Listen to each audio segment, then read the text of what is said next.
Congressional.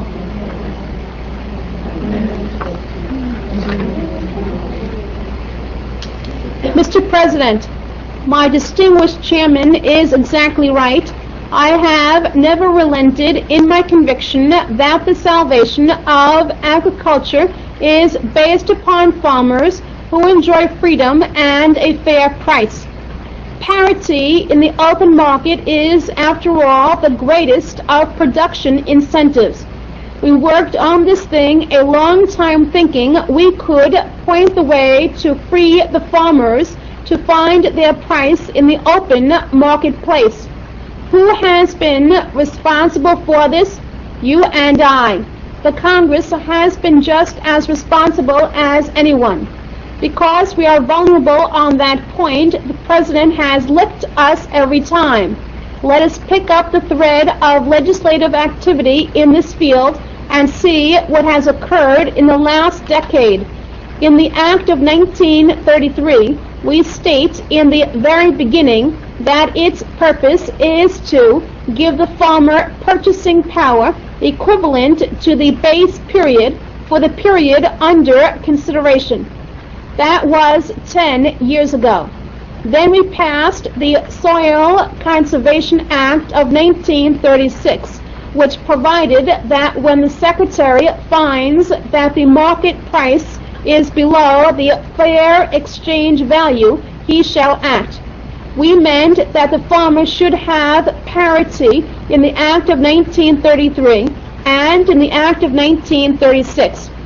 When the Supreme Court got through, we took it up in a late session and passed the Act of 1938. We said that the purchasing power of the farmers' commodities should be equivalent to that of the base period 1909 to 1914. We were talking about parity for the farmer without any strings attached. Parity price and parity income became household words.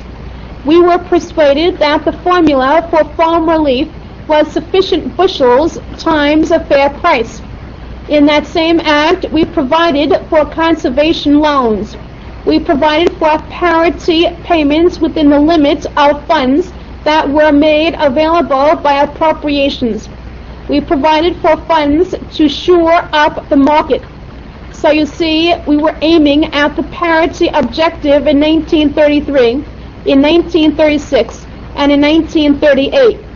Then what happened?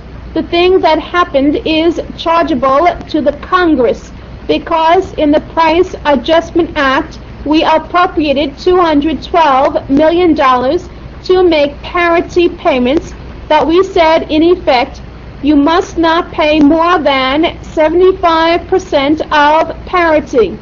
You see, we began to chisel on ourselves. Then in the Appropriations Act of 1939, we appropriated $225 million for parity, but we said you cannot pay over 75% of parity.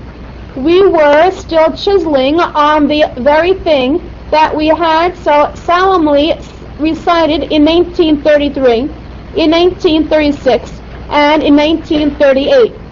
Then in the Appropriations Act of 1940, we appropriated $212 million for parity, but we said no farmer shall share in it if he exceeds his acreage allotment.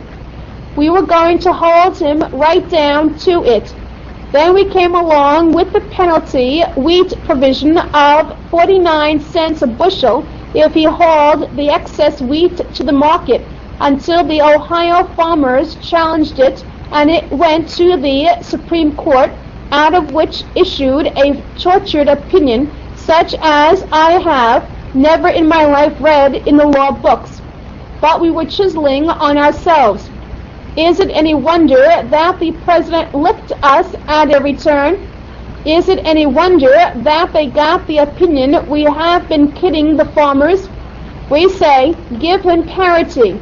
Then we say, give him 75% of parity.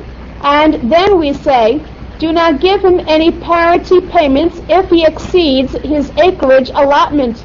And then we say, sock him 49 cents a bushel if he hauls too much wheat into the market.